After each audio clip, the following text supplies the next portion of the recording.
Bismillahirrahmanirrahim. My brothers and sisters, you must have noticed and experienced in your day-to-day life or in your surroundings, your social circles, that people find it impossible.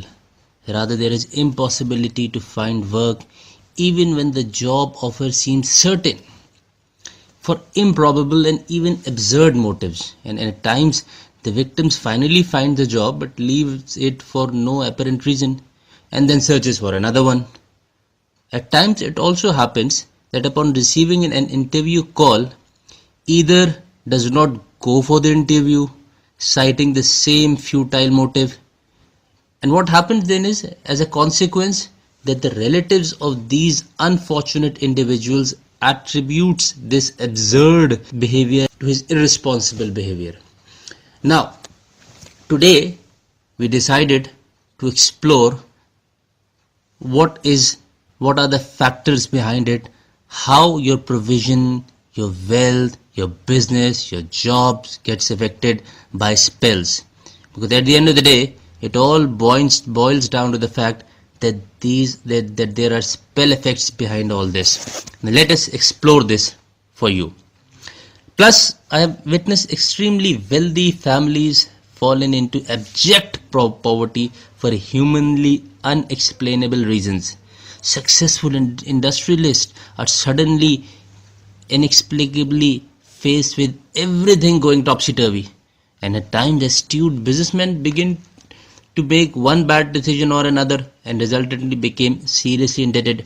Well, today here we will like to address and trace the root cause of it rather than delving into mere effects. See, at times you may also see that again owners of very popular stores experience a nosedive in walk-in customers and resultantly their sales dip. When the evil one influences monetary matters, make a mental note of it, finding a job becomes impossible and the employed become jobless and always without apparent reason. You just simply cannot cast or just simply cannot cite a reason for it. Such is the nature of it. Let me put forth a case study to you that will help you understand these things better. I personally know a case, a friend of mine, Abdul Rahim, a resident of Saudi Arabia. He owns an IT shop and his business was in doldrums, generating lukewarm response only. The day out at his shop used to surround by absurd incidents. Well, just to quote one for you, once a customer visited him and asked repair of laptop, of which he assented and suggested 60 reals, but to his amazement, the customer went to the nearby shop and get the job fixed for 200 reals when he was giving the same level of service. Similarly, customers used to rush to other shops in the market and completely avoid his. No sooner he found out that owing to spell effects, hurdles or blockades or bandish as we may call it, was made on his provision, on his risk, and customers are unable to see his shop at all, let alone visiting it and making a purchase decision.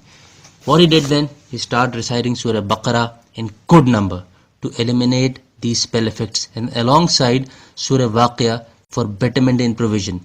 Why he did so? Because do understand one thing, because many people who advise amals and acts on risk miss out on this very important factor. See, when you're under the effect of spell, a firewall is built around you, and any amal, any act you do, like Surah Muzammil, Surah Waqia, upteenth number of time, this will not reap the desired worldly benefits, right, for which it is done. Why it so happened, like I said earlier, firewall is built against you, which is by virtue of these spells that need to be eliminated in the first instance. So he did exactly that. No later he saw a dream wherein he was given divine guidance to contact a person for investment and seek 1 lakh reals for purchase of another shop in Riyadh, which could have fetched him hefty profits on monthly basis. He went up to that person who he saw in the dream and told, and to Abdul Rahim's amazement, that is my friend, he agreed to invest not 1 lakh, rather 2 lakhs. Plus, he also gave him his own vehicle to travel to Riyadh to crack the deal. Abdul Rahim, my friend, in an air of excitement, forgot to recite the respective surahs. This is a missing point. This is the monstrous folly to me that he did. But he missed out on that in an air of excitement, and hence a gap was created of 2 to 3 days. Well, he committed to Riyadh, visited the shop in the first half, bought time till Zuhr prayers to confirm the deal. But to his utter disappointment, the shop owner made a deal with his brother-in-law, saying that his brother-in-law was too insistent to buy this shop, and on account of family ties, he just simply could not resist. Now another twist in the tale. Abdul Rahim, my friend, was offered another shop situated at a commercial location, which was equally good. But when he went there next day to finalize the deal, he encountered excruciating pain in the form of toothache and fever. And despite reaching the very location, you can well understand how pity this is on him. He was unable to settle the deal. He went to the dentist and got better in a few hours. He returned back to revisit the place to sign off the agreement. But when he revisited it, it was all done and dusted, and fate deluded him again, as the agreement for the shop went in someone else's palms, someone else's hands. Such can be, my brothers and sisters. But this point that I'm trying to establish here is that upon reciting consecutively, the benefits, the opportunities will spring up to you like anything. But if you stop or lessen the practice of Surah Baqarah, and like I told you before, these things, these opportunities will elude you, just as the case detailed to you above. Such can be the grave consequences of spell effects and not consistently carrying out the respective zikr to crack the spell effect, to crack the spell doom. A similar case was of another friend of mine. His name was Bilal. He was also engulfed with financial crisis, but started reciting Surah Baqarah to ward off effects of spells, and similarly Surah Baqarah also, which we'll brief you at the end of this, the amals, the acts to undo these effect of spells and provision. No later he found out a lucrative business contract, and alhamdulillah, by the grace of Allah, all is faring well for him. Now, to unveil the curtains, the $1 million question arises: how it works? Well, we need to know it in order to explore it further, so that when we do the amals, we are steadfast and persistent. Well, a person may have abundant experience, sound academic record, good scholastics, good business acumen, but still, despite all these bounties, found herself wanting in his professional career or business. That's a common sight around us. You must have seen many bright, shining, budding graduates, still their fate hanging in the balance, still they left in lurch. Either is not able to find a job, the instances normally that comes by, or if it does so, not able to retain it, or at times not able to fare well in due discharge of his responsibilities, and simply got demoted, stuff like that. Now what happened actually is that whether you go out for an interview, even if it turns out well, your devil inside instigates the decision maker by whispering in his or her ear not to engage him for any occupational activity. See, you're getting it? Or not to issue any business contract to him, if for that matter it's a business concern. This is because these satanic forces envy mankind, and not only Muslims, as it is expressed in Quran, Surah Baqarah, verse number 208 in the following way: Ya ayyuhallazina amanu udkhulu fis silmi kaffah wa la tattabi'u khutuwati shaytan innahu lakum aduwwum mubin. O believers, enter Islam completely and do not follow the footsteps of Shaytaan, that is Satan. Indeed, he is your open enemy. Allah subhanahu wa ta'ala has made it categorically clear here that the true enemy is Satan, is Shaitan. Similarly, in another surah expressing the same topic, drawing light on the same topic, same subject. Allah Almighty says in Surah Nur, Ayat 21, Ya ayyuhalladhina amanu la tattabi'u khutuwati shaytan وَمَنْ يَتَّبِعْ خُطُوَاتِ الشَّيْطَانِ فَإِنَّهُ يَأْمُرُ بِالْفَحْشَاءِ وَالْمُنْكَرِ وَلَوْلَا فَضْلُ اللَّهِ عَلَيْكُمْ وَرَحْمَتُهُ مَا زَكَى مِنْكُمْ مِنْ أَحَدٍ أَبَدًا وَلَكِنَّ اللَّهَ يُزَكِّي مَنْ يَشَاءُ وَاللَّهُ سَمِيعٌ عَلِيمٌ. O you who believe, do not follow the footsteps of Satan, that is Shaytaan. Whoever follows the footsteps of Satan should know that he orders one to commit shameful acts and evil deeds. Had it not been for the grace of Allah subhanahu wa ta'ala upon you and His mercy, not a single person from you would have ever attained purity. But Allah Almighty purifies whomsoever He wills. Allah is all hearing, all knowing. Well, actually, the ulterior motive of Satan is to stray humanity from the divine path of Allah subhanahu wa ta'ala and pave way for the whole mankind for eternal hell. As at one instance, Quran in Surah Araf verse number 16 and 17 expresses Satan's communication with God in the following manner. The translation of which is, Iblis said, Now that you have led me astray, I will certainly sit for them in ambush on your straight path. Then I will come upon them from their front side and from their behind, and from their right and from their left. You will not find most of them grateful. One of the aligned objectives of Satan, let me express this to you also, is to morose humanity and make them feel depressed and create dejection from their creator, that is Allah subhanahu wa ta'ala, as it is expressed in Quran, Surah Mujtaba, Ayat 10. إنما النجوى من الشيطان ليحزن الذين آمنوا وليس بضارهم شيئا إلا بإذن الله وعلى الله فليتوكل المؤمنون.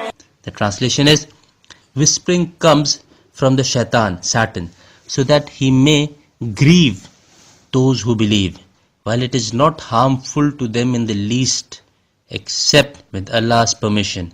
And in Allah, the believers must place their trust. Thus, by creating these financial upheavals, he tries to achieve the above mentioned malign agenda. Now, the point is, the question arises or props up in your mind, is Satan resourceful enough to cause physical and financial losses? Is it so? Well, let us find it out and let us delve into this reality. Yes, indeed he is. As it is stated in one of the tafsirs, that is explanations of Quran, that Satan, Shaytaan, was once on the seventh sky when an unseen voice questioned him whether he wanted to try his luck on Hazrat Ayub, the prophet of Allah subhanahu wa ta'ala, Allah Almighty, to which he replied, O Allah, you've granted him such wealth, fortune, wife, son, and all the bounties of this material world. So how will I be able to deviate him? So Allah, as a test, as this life is an acid test, so Allah, as a test of Ayub's steadfastness and patience, grant access to Satan on Ayub's wealth, cattle, family, and in fact to all his possessions. At this occasion, Satan decided to make a rigorous assault at the Prophet Ayub, putting to use all his collective efforts, and calls out his allies for the said purpose. And one of his ally, minting the opportunity, expressed his malified intentions by saying that he'll blow a wind with blazing fire that will set to light all his belongings, possessions, cattle, assets, etc. And let me tell you, this is there in Tafsir Qurtubi. Allama Qurtubi, the great scholar of yesteryears, quoted this whole incident in his tafsirs, in his explanations of Quran. Well, to continue further, similarly, Satan assigns his other companions such duties to wreak havoc at the Prophet. This implies that the material losses are owed to the transgression of Satan, and the only shield against it is excessive recitation of Quran and supplications by Prophet Muhammad sallallahu alaihi wasallam to shield you those specific surahs to shield you from the satanic effects, and if at all you're fallen into these effects, to pull you out of this mayhem, this maze. Well, the end note. What's the remedy? Well, there certainly is. First of all, you need to have firm faith, firm belief, and rest your belief in Allah subhanahu wa ta'ala, that He is the sustenance of all forms rest with Him. He is the all provider and all giving. Okay? Firstly. The second thing is that you need to, like I said earlier, you need to break free from the effects of spells. What to do? Recite 1,000 times Ayatul Kursi at one place. It's better at one time in the morning. Do that, or any time that suits you, but ensure that the time remains same. Carry out persistently. Don't miss out. You have to do it incessantly. Because like I said earlier, many people prescribe many amals, many surahs and stuff like that. Say, we agree, they hail it from hadith and Quran, but they miss out on the prime factor, that and the foundation is incorrect, which is that first the firewall need to be broken. Okay, now continuing further. The amal, the act that I am about to detail it to you is tried and tested by many people, and it was prescribed by an Arabic Shaykh. An incident of this particular act, let me quote that to you also, so that to enable it to act upon this becomes easier for you. There was once a businessman who was not, luck wasn't favoring him. He was not able to, life was not going well for him with regard to his financials and his business concerns.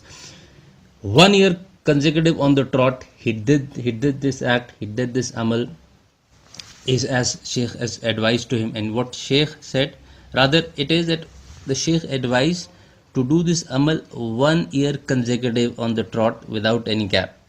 And what the Shaykh said, that I swear to God, your business will flourish.